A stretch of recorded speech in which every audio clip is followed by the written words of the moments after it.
I'm so glad to have you on Richard Mwenja Exclusive. We continue unpacking conversations that are shaping Kenya's political and governance landscape. And I have your favorite think tank with me today, Professor Herman Manyora, discussing the state of politics in this country. How are you doing today, Prof? I'm great. You're doing great? Doing great and thanking God all the way. Every step of the journey in 2025. For all his many graces he has extended our way, right? Yes. All right, Prof. Let's start with remarks from one leader, Ketu Waruguru, Honorable Ketu Waruguru. And he had this to say a fortnight ago, actually a few hours back, that President Ruto has proven that he doesn't reward those who invested in him. He rewards his critics. Right now, he has taken all our taxes to Luo, Nyanza, and Western, where he is launching projects and industries, yet they never voted for him. In Central, he wants to revive Mungiki. We will not allow that. Two things. First, do you consider this a fortunate or unfortunate statement from Ketu Waruguru? And number two, if you look at this from the scale of the need for us to have regional balance in terms of development in this country, don't you think there's a sense of entitlement coming from Ketu Waruguru? I don't see any of that. What do you see? I just see cheap politics. Cheap politics? Cheap politics. There is no substance to what Ketu Waruguru is saying, but it serves a political purpose. It serves a political It is cheap and it could be dangerous. Thank you. That was going to be my next concern, because don't you think this will polarize the nation? Now we are going to pit Kikuyus versus other ethnic communities in this country. It's not good. It's not good at all. They are focused on hitting at Ruto, but they don't see the damage that could bring. Yeah. They are so narrowly focused on Ruto, they forget there's a bigger Kenya that's way bigger than Ruto, much way bigger than the Kikuyus and the Ketu Warugurus. They are just focused on Ruto. I want to understand. So because Ruto will leave the seat at one point, but Kenya will just be there. And Ketu Waruguru will still be around when Ruto has left. Ketu Waruguru actually is a close ally of former Deputy President Rigathi Gachagua. There's nothing wrong with that. Thank you for putting that to light. But then again, it seems they're learning from the master. But don't you think they run the risk of ending up as collateral damage? How? By going hard on President Ruto, just like their master, Rigathi Gachagua, is doing. There's nothing like that. What they are doing is good for their politics. It will pay dividends. It serves to unite the Kikuyu. It serves to reinforce the anger on the mountain against Ruto. It's doing all that, but I'm saying it is cheap and dangerous. Yeah. Cheap and dangerous. Yeah. But in terms of, it is narrow aim. It achieves the objective very easily. In the short term, say 2027? Yeah. You unite the Kikuyus. You mount the pressure on Ruto. The anger is multiplied several times over. There's something I want to understand from you as a seasoned analyst who has taken keen interest on President Ruto's political journey this far in governance style. And do you think it's his modus operandi to go big on rewarding his critics, always looking for a monster to flatten either by rewarding or flattening their wave instead of rewarding those who've been with him through thick and thin? Look, now we have Cleophas Malala crying out aloud that this gentleman has decamped us at the 11th hour. People like Ketu Waruguru, of course, also Rigathi Gachagua is on that crying spree that they've been betrayed. Is that the way for Ruto, his language? Let me address the first part of your question. Welcome to Herencia, the heartland of good living, where you belong. A community with endless possibilities. Your path to discovering a master-planned gated community that matches your ambitions. Get yourself this must-have piece of paradise with state-of-the-art amenities, constant water supply, good security, tarmac roads, and much more. The best part, availability of buy and build financing services. Don't wait. Contact us today or visit our offices for more info. Buy and build your way at Herencia, the heartland of good living. Does Ruto reward friends? Yes, he does. Compared to Uhuru, Raila, and the others around, Ruto is way ahead. He never forgets his people. There are many people who never have had anything in this country. But because they were close to Ruto, they have been given things and made things. Can I go by what Kirwa says, that it is only because he wants to use you? That may be the case. You send them. But at least he appreciates people who have helped him. Whether he does that in the manner in which Kirwa is saying because he's gaining something, let's leave that to another day, for another day. Sure. But you cannot compare him to Uhuru Kenyatta or Raila. At least he remembers his friends, albeit for a temporary period. Yeah. But even if he abandons his friends, he may not do it in the manner in which Moi used to do. How so? Moi was known for being a very good person. But when the time came to disband you, to get rid of you, he will do it without looking back. That's one of his key characteristics. One aspect that made Moi who he was to do this, you fall down and he doesn't look behind. It's like he has not felt it. It's like a trailer hitting a basco. It may not know from behind, you know? If you rammed into a trailer and you have a motorcycle, will the trailer man know? The driver, he will not know. That's what Moi was. And that's how come he was able to do to Njonjo what he did to him. People like Gigi Karaoke and the rest. And a few others. I don't think Ruto is at that level. But it is true. But when it comes to critics, the second part of your question, I think, Sure. which is what Kate Waruguru is saying, is common in politics.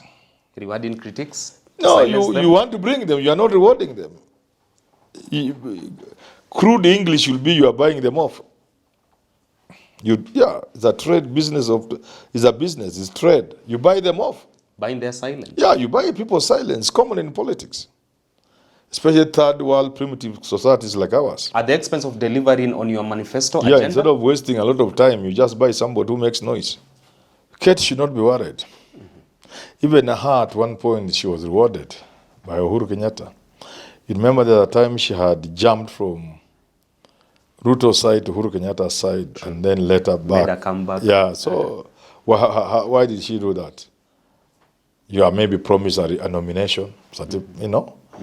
You are maybe monetary rewards, appointment for yourself or for your people. It's normal, but we do it in a crude way in this country. Because again, then it means you introduce a lot of unfairness in the country. Because we must be one people, there must be fairness, there must be the face of Kenya as the Constitution does stipulate. Yeah. Prof, it's no longer a lie that indeed the fallout between President Ruto and his then deputy Rigathi Gachagua, this far has had casualties. And top of that list is Kate Waruguru, of course, and ousted SG of the ruling party, Cleophas Malala. But there are those who are making an argument that yes, they are on that point, on that phase of grief, but they could be crying more than the bereaved. The bereaved in this case, who was the biggest casualties regarding Gachagua. Do you think for people like Cleophas Malala, Kate Waruguru, there's need for them to grieve, but in a measured way? No, it's normal. It's normal for people like those to cry loudest. Than the widow? Yeah, because you see, Gachagua can handle it more than them. Oh, really? Yeah, in terms of resources, Gachagua is more comfortable than they are. In terms of national recognition, Gachagua has recognition they cannot have, they don't have. So, certainly, they must make sure their voice is heard so that they are not forgotten. It's very easy for them to, you cannot forget Gachagua. Nobody can forget Gachagua. You cannot wish him away in the national politics of this country. That's why everybody wants to go for him. But SG wa chama tawala anaweza saulika kesho? No, unasaulika tu. Wewe ni nani? You are a small person. So you make noise so people can know you are still there. And again, that's normal. So it's about using Rigathi Gachagua to make capital out of the fraud of the day, that is him. Pardon? So for them, you give them the green light to use the political fraud of the day, which is Gachagua, for them to gain some political capital and mileage. Yes. All right, it makes to be seen to be supporting. Just like there are people supporting Ruto. There are people shouting louder than Ruto. Guardians at the gate. Yeah, Joe, Pio and I, Mbadi, Junet, they are shouting louder than Ruto and the people they found there. Their cheerleading might not be genuine No, how because is they it? believe in what Ruto is doing. It's never genuine. How can they? Only a few days ago they were saying Ruto was a devil. How can he have changed so fast? Nothing to do with the Damascus moment that they might have met along the way. No. It can never count them. It's just about you, your interest, your stomach, and that's all. Finally, Prof, I want to understand something. When we are looking at the prospects of 2027 comes to elective positions, are we living a lie to say that those who are closely associated with Gachagua now have a bigger chance at making a comeback in the elective bids compared to those who are now defenders of government of today? It's obvious. Unless something drastic happens and changes the situation. Being with Gachagua, especially from Mount Kenya, is an automatic ticket. For re-election? Yeah. Or election for that matter. Automatic. In fact, once you get that ticket, once you are fully associated with Gachagua. So it's a plus for people like Gathoni Wamshomba and crew? Yes, if Gathoni Wamshomba, I think she's the strongest cog from Kiambu. And therefore, if she wants to become governor, it's a walkover. Not even being asked from UDA can make her shade be dampened? In fact, if she's asked, it'll be better for her. Really? Gathoni Wamshomba, there's somebody else who has come up also. Can't remember who. Karungo Wadango? Yeah, Karungo Adangwa. It's just those two. So Karungo Adangwa can remain governor for another 10 years. Or Onini, senator. Gathoni Wamshomba will be governor. It goes without saying. My friend Wamatiangi should just pack. The die is cast. Of course. Should look for alternative. But you see what is going to happen between now and 2027. These turncoats, they will change, they will abandon Ruto. They also shamelessly abandoned Uhuru, including people who had held their hands.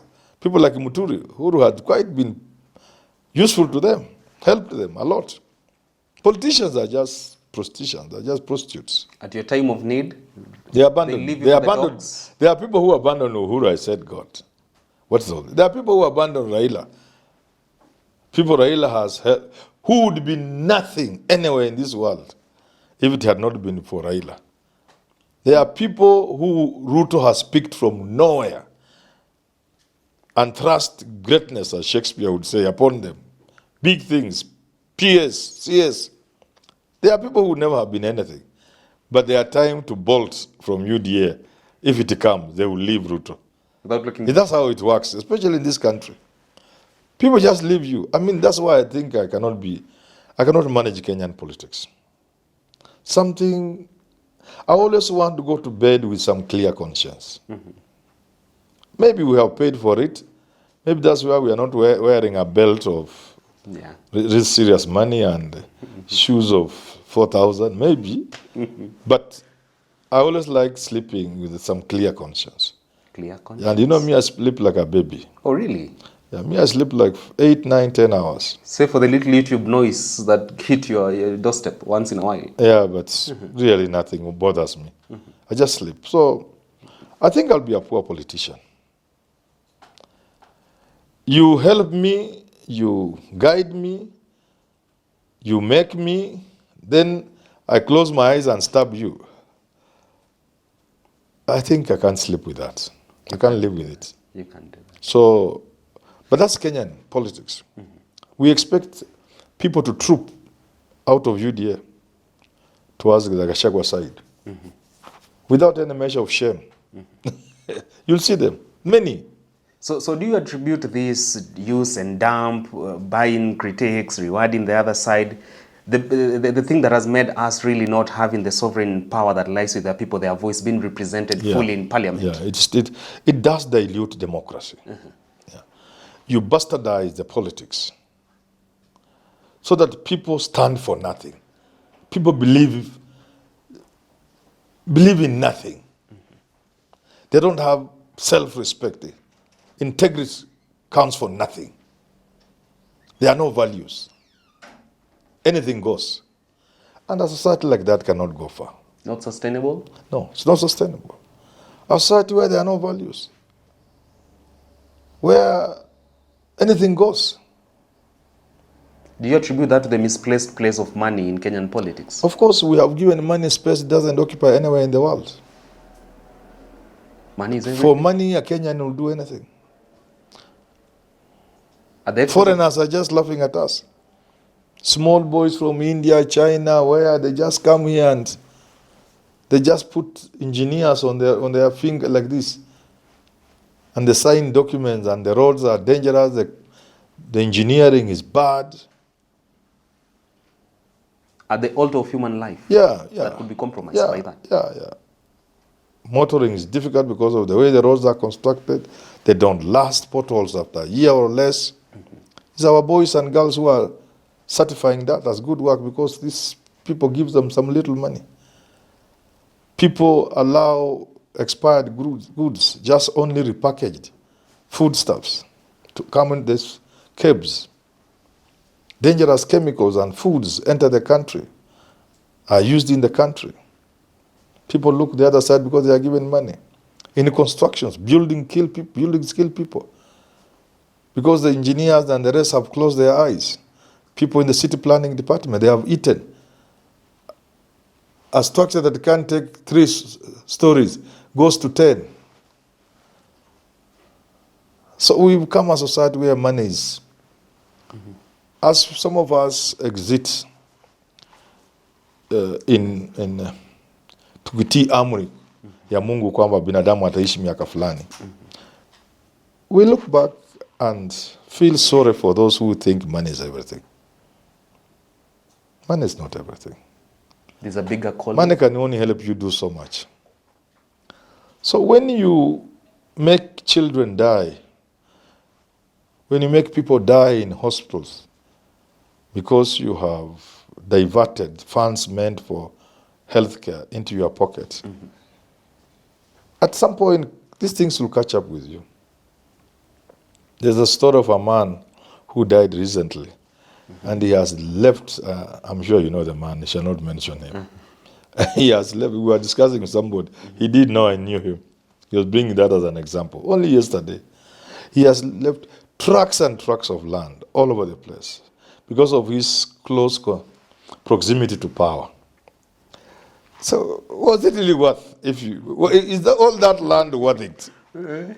When you have thousands upon thousands of acres, and you are not even a good farmer, and other Kenyans are dying because they have nowhere to plant even a quarter an acre of maize, and they are dying because of that. When you put money in bank, money you never use.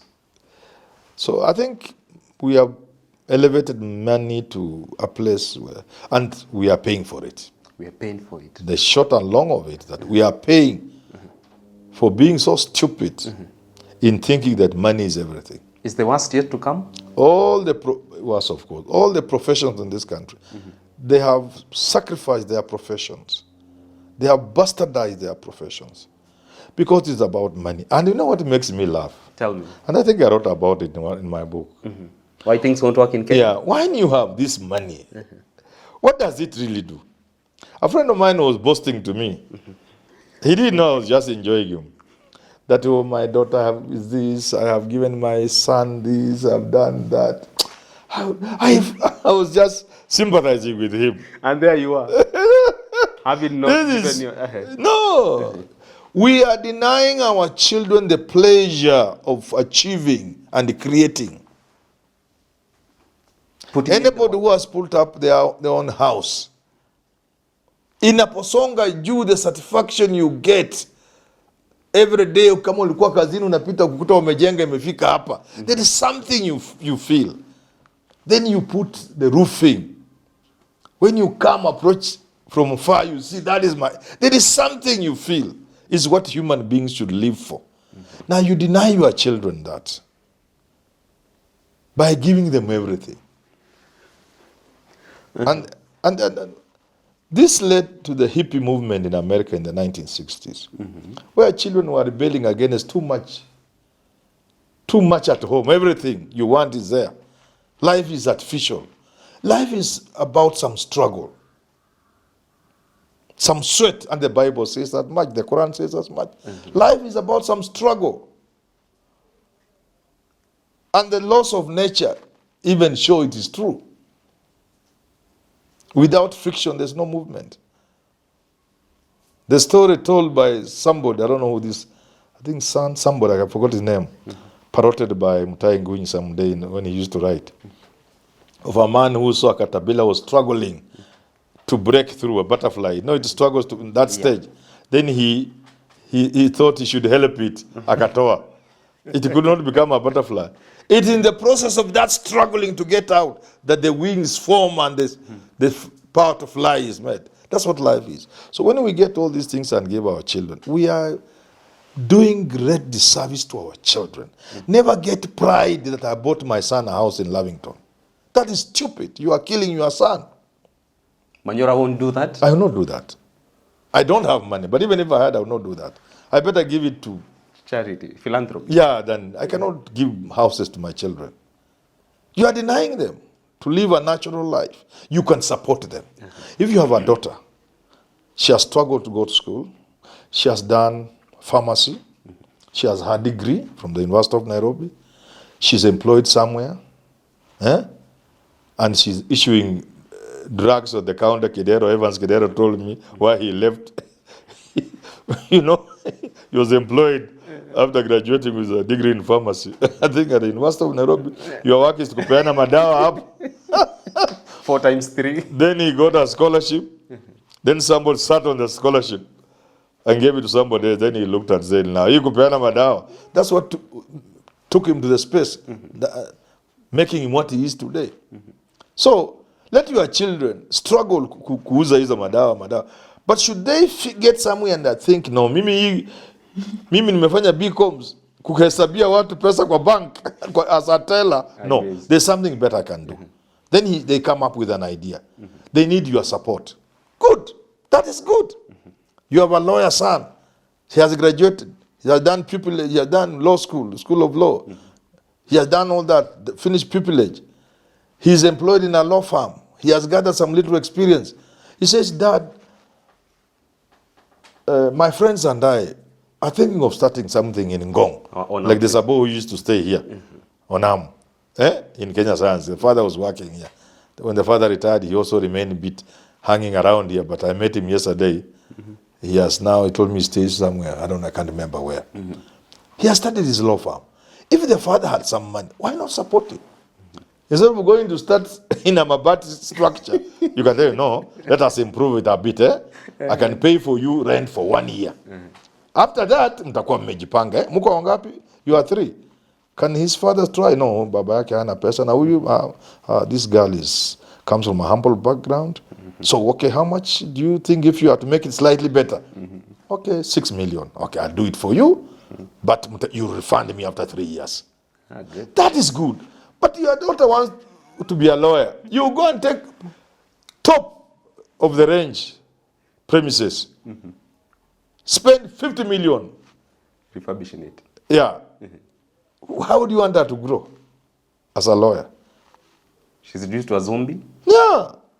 Let her struggle with life, assist her. So if we are stealing money to buy plots. Generational wealth. No, this not generational wealth doesn't work like that. It's not wealth. These are just cheap riches. You steal from a hospital, you make people die. Then you buy your daughter land. Then you are proud of it. And I've said this before, and let me end by saying it again. The premium we place on earthly things, the value we give land, the worth we put on land, the premium we give buildings, ownership of matatus, hata kama ni ganja, mnaita nini? Your children may not share that with you. They may see these things for what they are. And they will tell you, Dad, keep your land to yourself. Me, I'm a doctor. I've given this example for that Indian doctor friend of mine.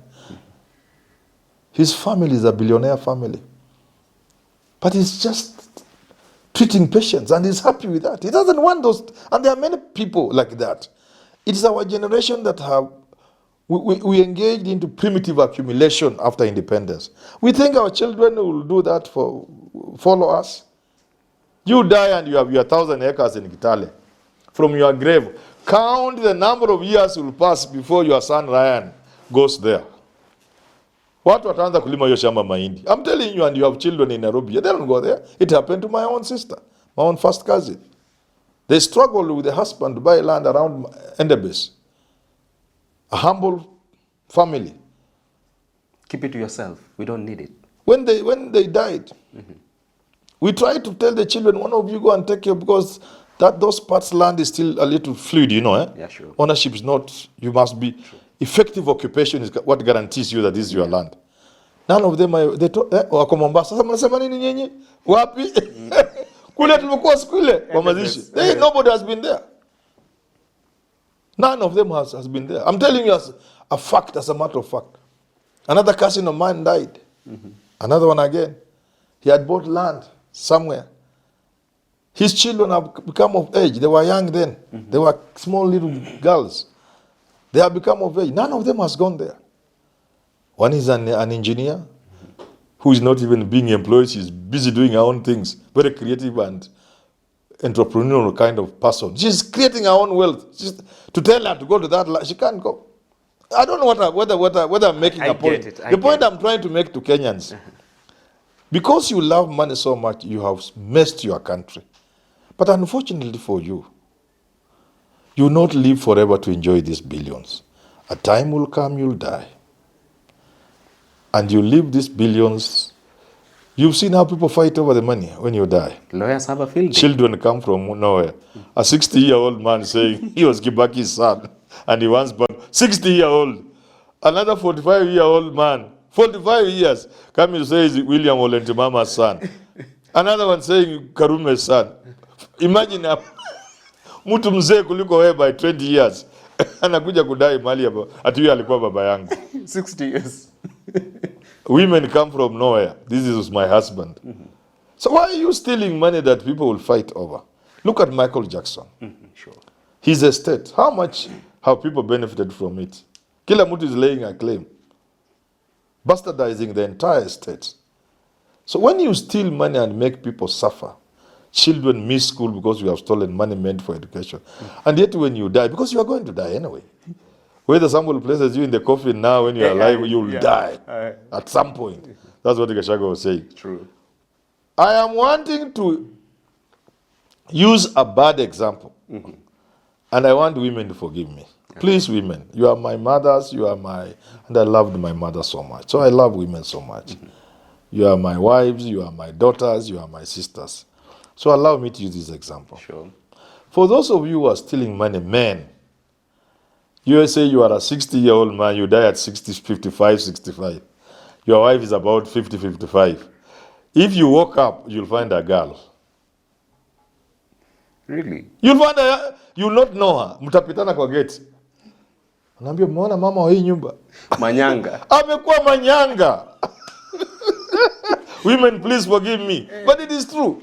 Look at men when they die. Women become young girls. There's some sort of freedom a woman gets when the husband dies. And they are vultures waiting for her. People specialize in widows, especially in the villages. There are people, ukiona amepita hapo, huyo widow ameenda. Husband to the widow. Yes, they are there. They are there. In fact, I want to write a novel on that. They are there. So women, forgive me. But I'm using this bad example, please, women. To tell men to stop stealing money from the public. Okay. Because this money, utakutana na mama kama ukirudi, amekuwa manyanga. Ako na kijana. Ben 10. Ako na Ben 10. Wewe, wacha kuiba, tengeneza pesa yako. Wacha watoto wako na mke wako ama mume wako apate urithi. Urithi wa mali ambayo ulijenga na mikono yako na akili yako na maarifa yako. You bequeath to your generation money that does not introduce guilt. If you steal money from like some of these places and people die, you bring a curse upon your family. These things, when we are growing up and we are young, we think we know, we are educated, the science, what? But these things they are there.